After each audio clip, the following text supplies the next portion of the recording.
నిన్న చందానగర్ లో ఖజానా జ్యువెలరీ షాప్ లో 6 దొంగలు దోపిడీ చేయనికి ఆ షాప్ లోపటొచ్చి కాల్పులు మరి జరిపి దొంగతనం చేసినారు.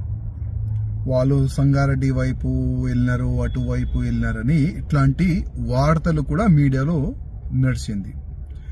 కానీ ఇవాళని నేను మీడియాకి వాచ్ చేస్తే కొన్ని వార్తలు నడుస్తున్నాయి, ఆ 6 మందిని అరెస్ట్ చేసుకున్నారు అని. నేను మా ముఖ్యమంత్రి రేవంత్ రెడ్డి గారికి రిక్వెస్ట్ చేయాలనుకుంటున్నాను.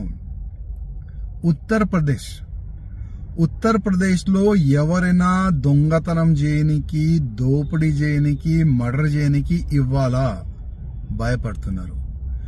చాలా మంది దొంగలు జైలు లోపట వెళ్ళిన తర్వాత మా బెయిల్ కూడా వద్దు, మేము బయటికి కూడా రాము, మేము జైలు లోపటనే ఉంటాము. ఎందుకంటే ఏ దొంగతనం చేసేవాళ్ళు, ఏ మర్డర్ చేసేవాళ్ళు, ఎవరైనా మాఫియా బయటికి వస్తే ఎన్కౌంటర్ అవుతుంది. అంటే యోగి ఆదిత్యనాథ్ గారు ఆ విధంగా ఒక మంచి వాతావరణం ఉత్తరప్రదేశ్ లో తయారు చేసి పెట్టుకున్నారు. రేవంత్ రెడ్డి గారు, మీరు కూడా మన తెలంగాణ ప్రజలని కాపాడడానికి కొన్ని ఎన్కౌంటర్ మీరు కూడా చేపియాలి.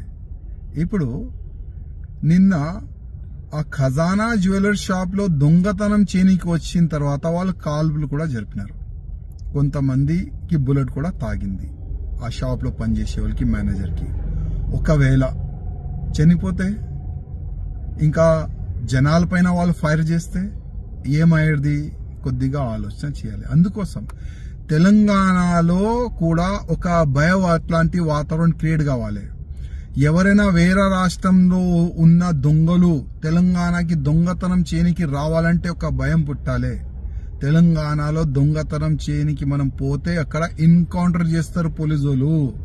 ఆ విధంగా ఒక భయం పుట్టాలంటే మీరు కొద్దిగా యోగి ఆదిత్యనాథ్ గారు ఇష్టాల్లో వెళ్తేనే ఆ దొంగలకి ఒక భయం పుడుతుంది.